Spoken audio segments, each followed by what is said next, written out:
Hey there. Well, we had some storms today.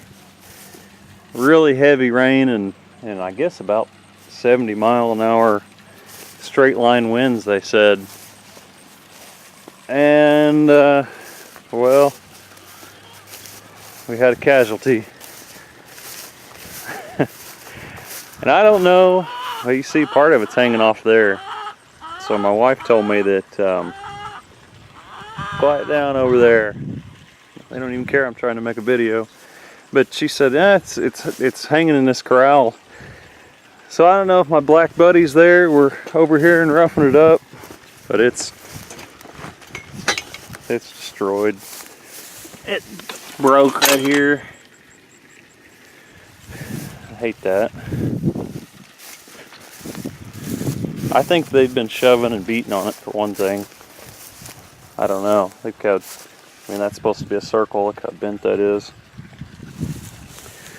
And this piece.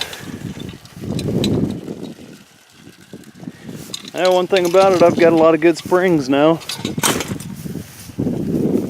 I think they've been beating on it because I found a lot of these springs laying all over the place.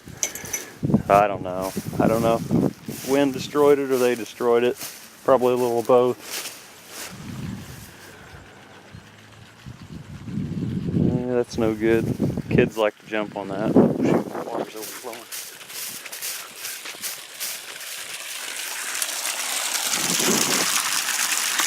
Oh, it doesn't look like the corn got hurt.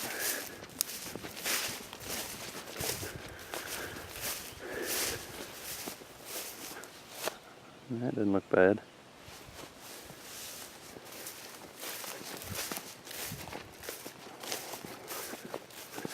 So I guess I'll walk around, and the driveway's washed out, so I need to put the grater blade on the tractor, clean it back up.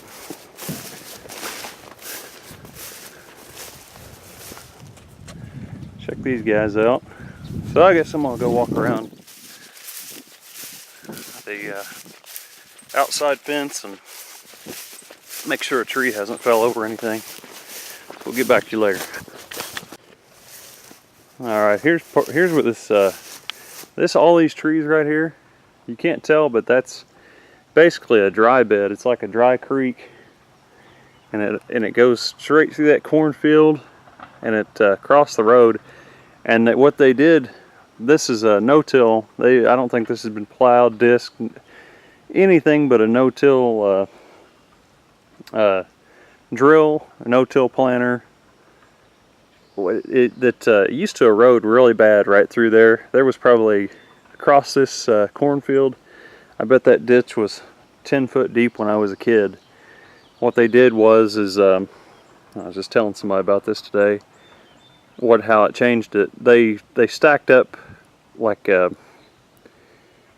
like woven wire fence filled with number 2 rock. They stacked those up, and they stopped plowing and everything, and they started no-tilling, and now that's all flat again. But this is what would happen, and I don't know if you can see that. All that grass is flat, and all this grass is flat.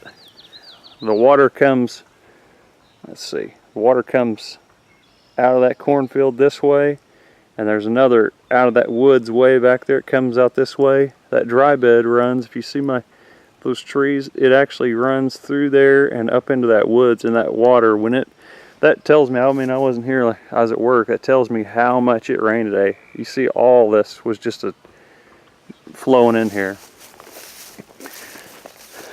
You see all that's flat, but man, so it really rained. It's really got to rain to do that. Just doesn't last very long. Oh my.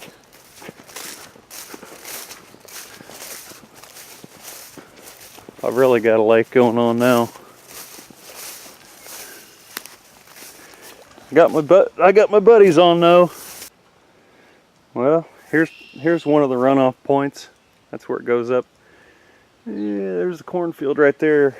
I got some of the neighbor's field in mine now. And there it travels through this little one into that big hole. I threw all this firewood here. I need to throw some more because if I had some real small calves, they could get through this hole. It really washed today. I guess I'll walk through this mud.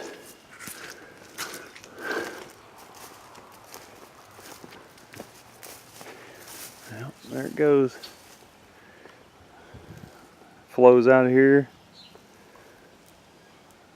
That's basically a big sinkhole. It all meets up right here and then it starts moving this way. So, I'll keep walking here. Okay, I'm on the other side of the property now. This is my neighbor's property. This is our fence. This is our property line. This is his. That's that woods.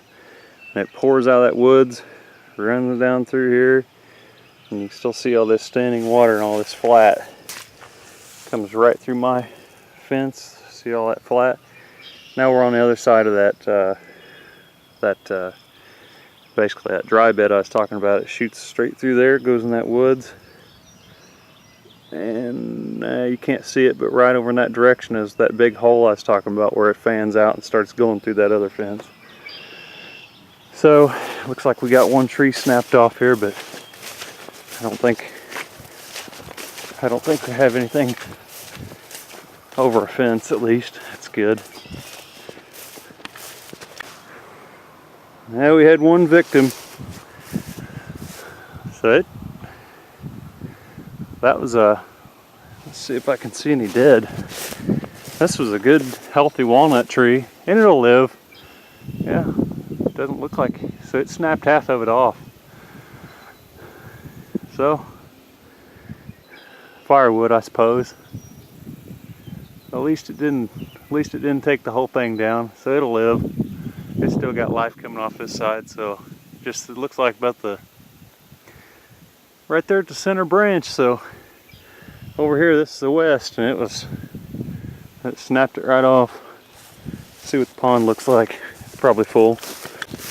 And this pond, it's a lot lower than it used to be. We had a really bad, there's a lot of frogs in here. We had a really bad drought in 07. And it must have cracked it or something. It's never been the same since. It was so cold this winter. Whoa, whoa, there was some good, those are some pretty nice looking frogs it looked like.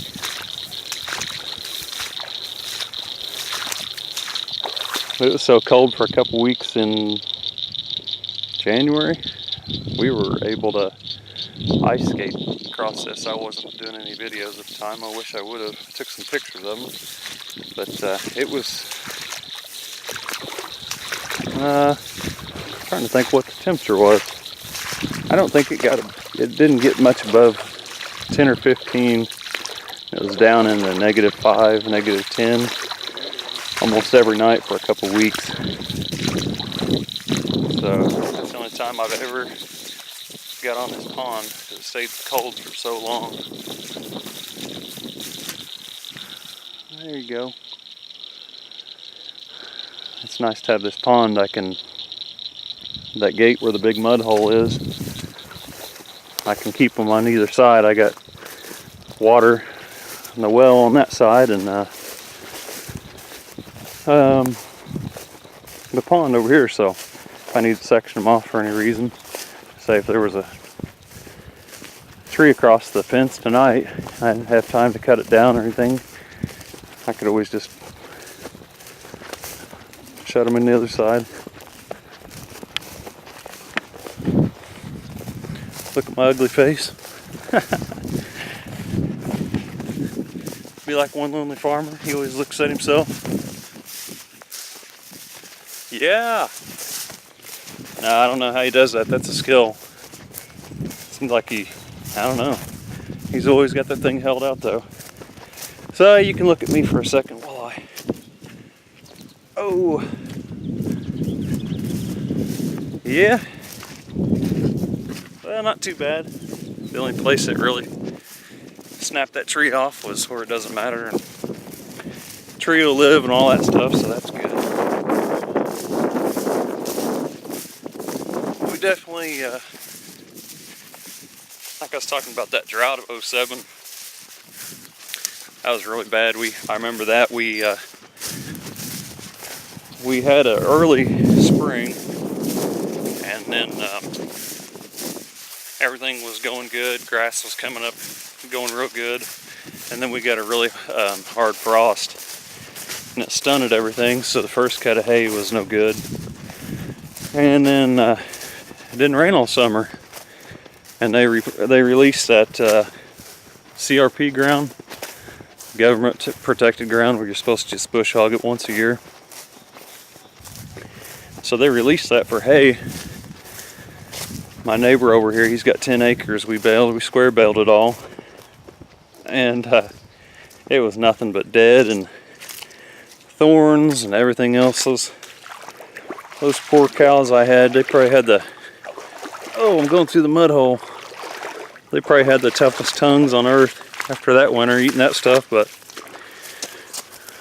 there wasn't any hay. I remember around here they were having to go down to Texas, had a real good summer, and we were having to go. Trucking company I was working for, we went down to Texas and was getting we were getting hay off the rail cars, and then I got a load of hay from Iowa one time and brought it back over here for the Amish. And it actually was baled in Wisconsin and shipped to Dyersville, Iowa, and I picked it up at a sale barn. So we've been really lucky that was 11 years ago now. And let's see. Yeah, Gib was just a baby. That's the year he was born. So he didn't get to help with that one, so he's getting help now though.